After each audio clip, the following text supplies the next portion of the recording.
আসসালামু আলাইকুম আপুরা ভাইয়ারা কেমন আছেন? আশা করি আলহামদুলিল্লাহ ভালো। তো আজকে আমি দুপুরে ছোট্ট একটা দেশি মুরগি রান্না করব। দেখেন জবাই করে বাচ্চা টাচ্চা একবারে বানাইতে নিয়ে আইছি। এখন আপনাদের দেখানোর জন্য আমি একটা ভিডিও করতেছি। হাসি উঠে গেছে। এখন পাটি কাটটা নিতেছি, হাত কাটটা নিমু, মাথা কাটটা নিমু, নিয়ে এটারে সুন্দর করে বানাইব। দেখেন কত সুন্দর করে বাচ্ছি। এখানে একটা একটা করে পাক বাইচা লইছি, কারণ যাতে পাক দেখলে কিন্তু অনেকেই খাইতে চায় না। তো আমি মুরগি এখানে বানাইছি, অর্ধেকটা বানাই নিছি আর অর্ধেকটা বানানোর মধ্যে আছি, কাটতেছি আর মোবাইল ধরে রাখছি। তাই মনে করেন যে ভিডিওটা একটু নড়াচড়া করে। তো প্লিজ কিছু মনে করবেন না, আপনারা সবাই আমার ভিডিওটা দেখবেন। প্লিজ সবাই ভিডিওটা দেখে একটা লাইক মেরে দিবেন টাস কইরা, কারণ আপনাদের ভিডিও তো আমি দেখে টাস করে লাইক মেরা দেই। তো দয়া করে আমার ভিডিওটা আপনারা দেখবেন, দেখে ধাস করে একটা লাইক মেরে দেবেন। দেখেন মুরগির উজুরি, কথায় আছে না যে দেশি মুরগির ঝোলটা অনেক মজা। তো আজকে আমি প্রায় সময় দেশি মুরগি রান্না করি, কিন্তু কক মুরগি আমাদের ঘরে খাওয়া হয় না, কিন্তু প্রতি মাঝে মধ্যে বিরিয়ানির জন্য খাওয়া হয় আর আমার ছেলের জন্য। তো দেখেন দেশি মুরগা, টাটকা দেশি মুরগা নিজের হাতে জবাই করে ঘরের মুরগি। আমার আম্মা মুরগি পালে, কিন্তু আমি মুরগি পালতে পারি না, কিন্তু মার বাড়ি থেকে বেশি বেশি আনি। যে মুরগি দইয়া কুট্টা কাটটা সব কিছু একসাথে গোছায় নিছি। তো এখন ডালটা বাগার দেওয়ার জন্য আমি ধনিয়া পাতা দিতেছি ডালের মধ্যে। সাজনা দিয়ে ডাল রান্না করছি। তো এখন ডালটা বাগার দেওয়ার জন্য কড়াইতে রসুন লাল করতেছি আর ধনিয়া পাতা দিতেছি। তো আজকে দুপুরে মুরগি আর ডাইলি শুধুই দুই জাতি।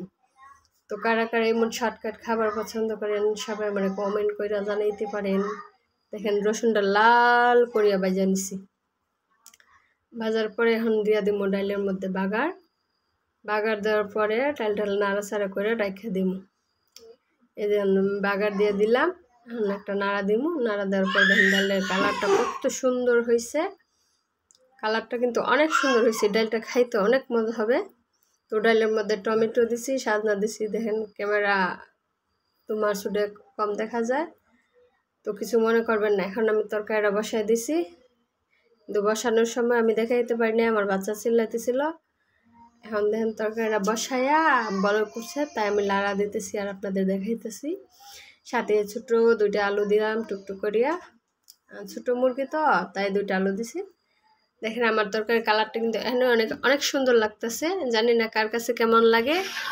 যদি সবাই দেশি মুরগি খাইতে পছন্দ করেন তো আমার ভিডিওটা একটু বেশি করিয়া দেখবেন, লাইক দিবেন, সাবস্ক্রাইব করবেন, আমার পাশাপাশি থাকবেন, কারণ আমি আপনাদের সবার ভিডিও দেখি। এই যে যারা গিলা খাইতে পছন্দ করেন তারা দেখেন আমি তরকারিটা কত সুন্দর করে রান্না করছি।